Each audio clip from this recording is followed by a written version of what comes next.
বড় হুজুর জানে।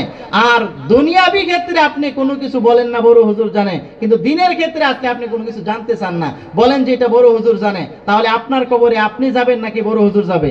আপনার কবরে আপনার বাবা যাবে নাকি আপনি যাবেন? আপনার কবরে আপনি যেতে হবে, আমার কবরে আমি যেতে হবে। কেউ কিয়ামতের দিন কারো পাপের বোঝা বহন করবে না। আল্লাহ সুবহানাহু ওয়া তাআলা বলেন, লা তাজিরু ওয়াজিরাতুন বিজরা উখরা, সেদিন কেউ কারো পাপের বোঝা বহন করবে না।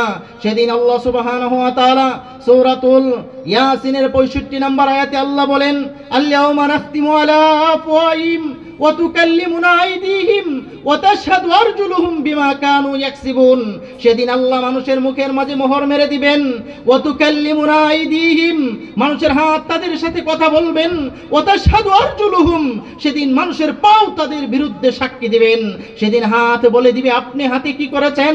সেদিন আপনার পা বলে দিবে আপনি পা দিয়ে সারা জীবন কোথায় কাটিয়েছেন, কিভাবে কাটিয়েছেন। আল্লাহর নবী সুনানে তিরমিজির অপর হাদিসে বলেন, লা তাজুলু কদামা ইবনু আদম ইয়াউমাল কিয়ামাতি ইনদা রাব্বিহি হাত্তা ইউসআলা আন খামসিন। কিয়ামতের ময়দানে বনি আদম 5টি প্রশ্নের উত্তর দেওয়ার আগ পর্যন্ত সামনে এক পাও বাড়াতে পারবে না। এর মাঝে 1 নম্বর প্রশ্ন করা হবে আন উমরিহি ফিমা আফনা, তার জীবন সম্পর্কে, কোথায় সে জীবন কাটিয়েছেন। ওয়ান শাবাবিহি ফিমা আবলা, তার যৌবন সম্পর্কে তাকে প্রশ্ন করা হবে, কোথায় সেই যৌবন ব্যয় করেছে, যৌবন কালটা কিভাবে কাটিয়েছেন। 3 নম্বর প্রশ্ন করা হবে আন মালিহি, তার মাল সম্পর্কে, মাল কিভাবে কামাই করেছেন। 4 নম্বর প্রশ্ন করা হবে